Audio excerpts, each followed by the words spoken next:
പറഞ്ഞാൽ ആരും വിശ്വസിക്കില്ല. ചിലപ്പോൾ എന്നെ ഒരു ഭ്രാന്തനായി മുദ്രകുത്തും. പക്ഷെ ഇന്നും രാത്രിയിൽ ഒറ്റയ്ക്ക് വണ്ടി ഓടിക്കുമ്പോൾ ആ ചിരി എൻ്റെ കാതുകളിൽ മുഴങ്ങാറുണ്ട്. 2 വർഷം മുമ്പാണ്. അന്ന് ഞാൻ മലപ്പുറത്ത് നിന്ന് പാലക്കാടേക്ക് രാത്രി ട്രിപ്പ് പോവുകയായിരുന്നു. നല്ല മഴയുള്ള രാത്രി. KSRTCയുടെ ആ പഴയ ബസ് ആനവണ്ടി മുരൾച്ചിലോടെ റോഡിലൂടെ കുതിക്കുകയാണ്. തുടക്കത്തിൽ ബസ്സിൽ അത്യാവശ്യം ആളുകളുണ്ടായിരുന്നു. പക്ഷെ പാലക്കാട് ജില്ലയുടെ അതിർത്തി എത്തുന്നതിന് മുമ്പ് ഓരോരുത്തരായി ഇറങ്ങി. പാലക്കാട് ചുരത്തിക്ക് അടുത്തുള്ള വനമേഖലയിലെത്തിയപ്പോൾ ബസ്സിൽ ഞാനും എൻ്റെ കണ്ടക്ടർ സുകുമാരനും മാത്രം. സുകുമാരൻ പിന്നിലെ സീറ്റിൽ തലചായ്ച്ച് ഉറക്കത്തിലേക്ക് വീണിരുന്നു. ചുറ്റും ഘോര വനമാണ്. റോഡിൽ വെളിച്ചമില്ല. എൻ്റെ ഹെഡ്ലൈറ്റിൻ്റെ വെട്ടം മാത്രം ആ മൂടൽ മഞ്ഞിനെ കീറി മുറിച്ച് മുന്നോട്ട് പോകുന്നു. റേഡിയോയിലൊരു പഴയ പാട്ട് പതുക്കെ കേൾക്കാം. വണ്ടി ഒരു വളവ് തിരിഞ്ഞപ്പോൾ എന്തോ ഒരു അസ്വസ്ഥത തോന്നി. ബസ്സിനുള്ളിൽ പെട്ടെന്ന് തണുപ്പ് കൂടി, ഐസ് കട്ടയ്ക്കുള്ളിൽ ഇരിക്കുന്നത് പോലെ. പിന്നിൽ നിന്ന് ആരോ എന്നെ നോക്കുന്നുണ്ടെന്നൊരു തോന്നൽ. ഞാൻ പതുക്കെ ഡ്രൈവർ സീറ്റിന് മുകളിലുള്ള ലോങ് മിററിലേക്ക് നോക്കി. എൻ്റെ ശ്വാസം നിലച്ചുപോയി. ഏറ്റവും പിന്നിലെ സീറ്റിൽ ഇരുട്ടിൻ്റെ മറവിൽ ഒരാൾ ഇരിക്കുന്നു. കറുത്ത പുതപ്പുകൊണ്ട് ശരീരം മുഴുവൻ മൂടിയിട്ടുണ്ട്. മലപ്പുറത്ത് നിന്ന് വണ്ടിയെടുത്തപ്പോൾ അങ്ങനെ ഒരാൾ കയറിയത് ഞാൻ ഓർക്കുന്നില്ല. ഞാൻ വണ്ടി പതുക്കെ ഒന്നുകൂടി വേഗത കൂട്ടി. പേടി മാറ്റാൻ സുകുമാരനെ വിളിക്കാൻ നോക്കി. പക്ഷെ എൻ്റെ തൊണ്ടയിൽ നിന്ന് ശബ്ദം പുറത്തേക്ക് വരുന്നില്ല. ഞാൻ വീണ്ടും ആ കണ്ണാടിയിലേക്ക് നോക്കി. ആ രൂപം ഇപ്പോൾ പിന്നിലെ സീറ്റിലല്ല. അത് ഓരോ സീറ്റായി മുന്നോട്ട് നീങ്ങുകയാണ്. ഓരോ തവണ ഞാൻ കണ്ണു ചിമ്പുമ്പോഴും ആ രൂപം എനിക്ക് അടുത്തേക്ക് വന്നുകൊണ്ടിരുന്നു. ഒടുവിൽ അതെൻ്റെ സീറ്റിന് തൊട്ടു പിന്നിലെ സീറ്റിലെത്തി. ഞാൻ വിറയ്ക്കുന്ന കൈകളോടെ പതുക്കെ മുഖം തിരിച്ചു. കറുത്ത പുതുപ്പിനുള്ളിൽ നിന്നൊരു മുഖം പുറത്തേക്ക് വന്നു. മനുഷ്യൻ്റേതെന്ന് പറയാൻ പറ്റാത്ത വിധം വികൃതമായ മുഖം. കരിഞ്ഞ തൊലി, വായയുടെ വശങ്ങൾ കീറി ചെവി വരെ എത്തിയിരിക്കുന്നു. അയാൾ എന്നെ നോക്കി ചിരിച്ചു. ആ ചിരി ഒരു മനുഷ്യൻ്റേതല്ലായിരുന്നു. ഒരു ഭീകരമായ ചിരി. ആ രൂപം തൻ്റെ നീളമുള്ള വിരലുകൾ കൊണ്ടെൻ്റെ തോളിൽ തൊടാനാഞ്ഞു. ഭയം കൊണ്ടെൻ്റെ നിയന്ത്രണം തെറ്റി. സ്റ്റിയറിങ്ങിൽ എൻ്റെ പിടി അയഞ്ഞു. ബസ് റോഡിൽ നിന്ന് തെന്നിമാറി റോഡരികിലെ വലിയൊരു മരത്തിലേക്ക് ഇടിച്ചു കയറി. പിറ്റേന്ന് രാവിലെയാണ് നാട്ടുകാരൻ്റെ തകർന്ന ബസ്സിൽ നിന്ന് പുറത്തെടുത്തത്. സുകുമാരന് ചെറിയ പരിക്കുകൾ മാത്രമേ ഉണ്ടായിരുന്നുള്ളൂ. എന്നെ ഉടനെ തന്നെ ഹോസ്പിറ്റലിൽ എത്തിച്ചു. മണിക്കൂറുകൾക്ക് ശേഷം ബോധം തെളിഞ്ഞപ്പോൾ ഞാൻ കണ്ടത് വെള്ളവസ്ത്രം ധരിച്ച നഴ്സുമാരെയാണ്. പക്ഷേ എൻ്റെ മനസ്സിൽ അപ്പോഴും ബസ്സിലെ ആ ചിരിയായിരുന്നു. പെട്ടെന്ന് ഹോസ്പിറ്റൽ മുറിയുടെ മൂലയിൽ ആ കറുത്ത പുതപ്പ് കണ്ടതായി എനിക്ക് തോന്നി. ആ രൂപം അവിടെ നിൽക്കുന്നു. അതെന്നെ നോക്കി വീണ്ടും ആ വായ കീറി ചിരിക്കുന്നു. ഞാൻ ആശുപത്രി കിടക്കയിൽ കിടന്ന് അലറി വിളിച്ചു. ഡോക്ടർമാരും ബന്ധുക്കളും ഓടി വന്നു. അവരെന്നെ പിടിച്ചു കെട്ടിയിട്ടു. എൻ്റെ കണ്ണുകളിൽ ആ രൂപം വ്യക്തമായിരുന്നു. പക്ഷെ മറ്റാർക്കും അത് കാണാൻ കഴിയുന്നുണ്ടായിരുന്നില്ല. ആശുപത്രിയിൽ നിന്ന് ഡിസ്ചാർജായി വീട്ടിലെത്തിയിട്ടും എൻ്റെ ഉള്ളിലെ ഭയം മാറിയില്ല. മലപ്പുറത്തെ ഒരൊറ്റപ്പെട്ട ഗ്രാമത്തിലായിരുന്നു എൻ്റെ വീട്. ചുറ്റും കാട് പിടിച്ചു കിടക്കുന്ന പറമ്പുകൾ. ആ രാത്രിയിൽ വല്ലാത്തൊരു നിശബ്ദത വീടിനെ പൊതിഞ്ഞിരുന്നു. അമ്മ എനിക്ക് ഒരു ഗ്ലാസ് പാലുമായി വന്നു. "നീ എന്തിനാ ഇങ്ങനെ പേടിക്കുന്നത്? ആക്സിഡന്റ് പറ്റിയതിന്റെ ഷോക്കായിരിക്കും. എല്ലാം ശരിയാകും." അമ്മ എന്നെ ആശ്വസിപ്പിച്ചു. പക്ഷേ എൻ്റെ കണ്ണുകൾ മുറിയിലെ ജനലിലായിരുന്നു. കാട്ടിൽ മരങ്ങൾ ആടുമ്പോൾ ആ സൈക്കോ രൂപം പുറത്തു നിൽക്കുന്നതുപോലെ എനിക്ക് തോന്നി. ഞാൻ വേഗം ജനലുകൾ വലിച്ചടച്ചു. രാത്രി ഏകദേശം 2 മണിയായിട്ടുണ്ടാകും. ഞാൻ ഉറക്കത്തിലേക്ക് വീഴാൻ തുടങ്ങിയപ്പോഴാണ് ആ ശബ്ദം കേട്ടത്. വാതിലിൽ ആരോ വിരലുകൾ കൊണ്ട് തട്ടുന്നു. ആദ്യം ഞാൻ കരുതിയ അമ്മയായിരിക്കുമെന്ന്. വാതിലിൻ്റെ താഴെയുള്ള വിടവിലൂടെ ഞാൻ പുറത്തേക്ക് നോക്കി. കണ്ട കാഴ്ചയിൽ എൻ്റെ രക്തം തണുത്തുറഞ്ഞുപോയി.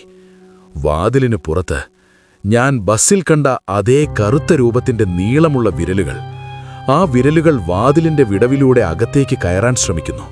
ഞാൻ നിലവിളിക്കാൻ നോക്കി. പക്ഷെ തൊണ്ടയിൽ നിന്ന് ശബ്ദം വന്നില്ല. ആ സമയത്താണ് മുറിയിലെ ബൾബ് മിന്നിത്തെളിയാൻ തുടങ്ങിയത്. പെട്ടെന്ന് വെളിച്ചം വന്നപ്പോൾ ഞാൻ കണ്ടത് എൻ്റെ മുറിയിലെ കസേരയിൽ ആ രൂപമിരുന്ന് എന്നെ നോക്കി ചിരിക്കുന്നതാണ്. അടുത്ത നിമിഷം വെളിച്ചമണഞ്ഞു. ഞാൻ കണ്ണുകൾ പൊത്തി കട്ടിലിൽ ചുരുണ്ടുകൂടി. വീട്ടിൽ നിൽക്കുന്നത് സുരക്ഷിതമല്ലെന്ന് തോന്നിയതുകൊണ്ട് ഞാൻ കുറച്ചു ദിവസം ബാംഗ്ലൂരിലുള്ള എൻ്റെ കൂട്ടുകാരൻ്റെ അടുത്തേക്ക് മാറാൻ തീരുമാനിച്ചു. മനസ്സിനെ ഒന്ന് ശാന്തമാക്കാൻ വേണ്ടിയായിരുന്നു ആ യാത്ര. ബാംഗ്ലൂരിലെ ഒരു ഫ്ലാറ്റിൻ്റെ 14ാം നിലയിലായിരുന്നു താമസം. അവിടെ ഞാൻ സുരക്ഷിതനാണെന്ന് കരുതി. പക്ഷേ ഒരു ദിവസം രാത്രി ലിഫ്റ്റിൽ കയറിയപ്പോൾ അതിലെ കണ്ണാടിയിൽ ഞാൻ കണ്ട കാഴ്ച എന്നെ തളർത്തിക്കളഞ്ഞു. കണ്ണാടിയിൽ എൻ്റെ തൊട്ടു പിന്നിൽ അതേ കറുത്ത രൂപം, അതേ ക്രൂരമായ ചിരിയോടെ അതെൻ്റെ തോളിലേക്ക് കൈകൾ നീട്ടുന്നു. ലിഫ്റ്റിലെ ലൈറ്റുകൾ അണയാൻ തുടങ്ങി. ബാംഗ്ലൂരിലെ തിരക്കേറിയ നഗരജീവിതത്തിനിടയിൽ ആ രൂപം എന്നെ വിടുമെന്നാണ് ഞാൻ കരുതിയത്. ഫ്ലാറ്റിലെ ലിഫ്റ്റ് പതുക്കെ മുകളിലേക്ക് നീങ്ങുകയായിരുന്നു. കണ്ണാടിയിൽ എൻ്റെ പിന്നിലായി ആ രൂപത്തെ കണ്ടതും ഞാൻ ബോധരഹിതനാകേണ്ടതായിരുന്നു. പെട്ടെന്ന് എൻ്റെ ചെവിക്കടുത്തൊരു തണുത്ത ശ്വാസം. ലിഫ്റ്റ് 14-ാം നിലയിലെത്തിയതും വാതിൽ തുറന്നു. ഞാൻ പുറത്തേക്ക് ജീവനും കൊണ്ട് ഓടി. സുഹൃത്തായ രവിയുടെ മുറിയിലെത്തി വാതിൽ വലിച്ചടച്ചു. വിയർത്തു കുളിച്ച എന്നെ കണ്ട് രവി പേടിച്ചുപോയി. എന്താടാ പറ്റിയത്? അവൻ ചോദിച്ചു. ഞാൻ എല്ലാം അവനോട് പറഞ്ഞു.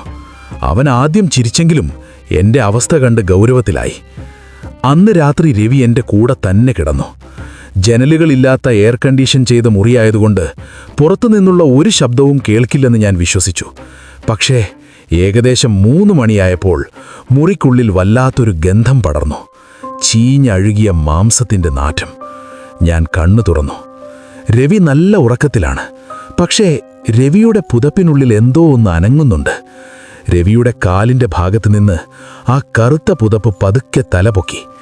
അത് രവിയുടെ മുഖത്തിന് നേരെ നോക്കി നിൽക്കുകയാണ്. ഞാനവനെ വിളിക്കാൻ നോക്കി. പക്ഷെ എൻ്റെ നാവ് അനങ്ങുന്നില്ല. ആ വികൃതമായ ശബ്ദം പതുക്കെ തിരിഞ്ഞ് എന്നെ നോക്കി. ഇരുണ്ട കണ്ണിൽ നിന്ന് രക്തമൊലിച്ചിറങ്ങുകയായിരുന്നു. അത് രവിയുടെ കഴുത്തിന് നേരെ വിരലുകൾ നീട്ടി. പെട്ടെന്നത് അപ്രത്യക്ഷമായി. പക്ഷെ അപ്പോഴേക്കും രവി ശ്വാസം കിട്ടാതെ പിടഞ്ഞെഴുന്നേറ്റു. അവൻ്റെ കഴുത്തിൽ നീലിച്ച വിരലടയാളങ്ങൾ തെളിഞ്ഞു വന്നിരുന്നു. അവിടെ നിൽക്കുന്നത് അപകടമാണെന്ന് മനസ്സിലാക്കി ഞങ്ങൾ രണ്ടുപേരും അപ്പോൾ തന്നെ താഴേക്കിറങ്ങി. രവിയുടെ ബൈക്കിൽ ഞങ്ങൾ നഗരത്തിലൂടെ പാഞ്ഞു. ആൾക്കൂട്ടത്തിനിടയിൽ ആ രൂപം വരില്ലെന്ന് ഞാൻ കരുതി. പക്ഷേ ഓരോ ട്രാഫിക് സിഗ്നലിലും ആളുകൾക്കിടയിൽ ആ കറുത്ത പുതപ്പിട്ട രൂപം നിൽക്കുന്നത് ഞാൻ കണ്ടു. ചിലപ്പോൾ ഒരു തൂണിനു പിന്നിൽ, ചിലപ്പോൾ നിർത്തിയിട്ട ബസ്സുകൾക്കുള്ളിൽ. അതെന്നെ നോക്കി കൈ വീശിക്കൊണ്ടിരുന്നു. ഞങ്ങൾ നഗരത്തിൻ്റെ അതിർത്തിയിലുള്ള ഒരു പഴയ ക്ഷേത്രത്തിനു മുന്നിൽ വണ്ടി നിർത്തി. അവിടെയുണ്ടായിരുന്ന ഒരു വൃദ്ധൻ എൻ്റെ മുഖത്തേക്ക് നോക്കി പറഞ്ഞു, നിന്റെ കൂടെ വന്നിരിക്കുന്നത് ഒരു മനുഷ്യനല്ല. നീ എവിടെ പോയാലും നിന്റെ നിഴലായി അത് കൂടെയുണ്ടാകും. നീ കണ്ട ആ ആക്സിഡന്റ് നടന്ന സ്ഥലത്ത് പണ്ട് മരിച്ച ആരോ ഒരാൾ നിന്നെ കൂട്ടുപിടിച്ചിരിക്കുകയാണ്. എൻ്റെ ഹൃദയമെടുപ്പ് കൂടി. ഇന്നും ഈ നിമിഷം പോലും ഞാൻ ഈ കഥ നിങ്ങളോട് പറയുമ്പോൾ എൻ്റെ മുറിയുടെ മൂലയിൽ ആ കറുത്ത പുതപ്പ് അനങ്ങുന്നത് ഞാൻ കാണുന്നുണ്ട്. ആ വികൃതമായ ചിരി എനിക്ക് കേൾക്കാമെന്ന്. ഇതുപോലെ മറക്കാനാവാത്ത അനുഭവങ്ങൾ നിങ്ങൾക്കും ഉണ്ടായിട്ടുണ്ടോ? ഉണ്ടെങ്കിൽ കമൻ്റ് ചെയ്യുക. നല്ല അനുഭവ കഥകൾ ഞാൻ വീഡിയോ ആക്കിയിടുന്നതാണ്.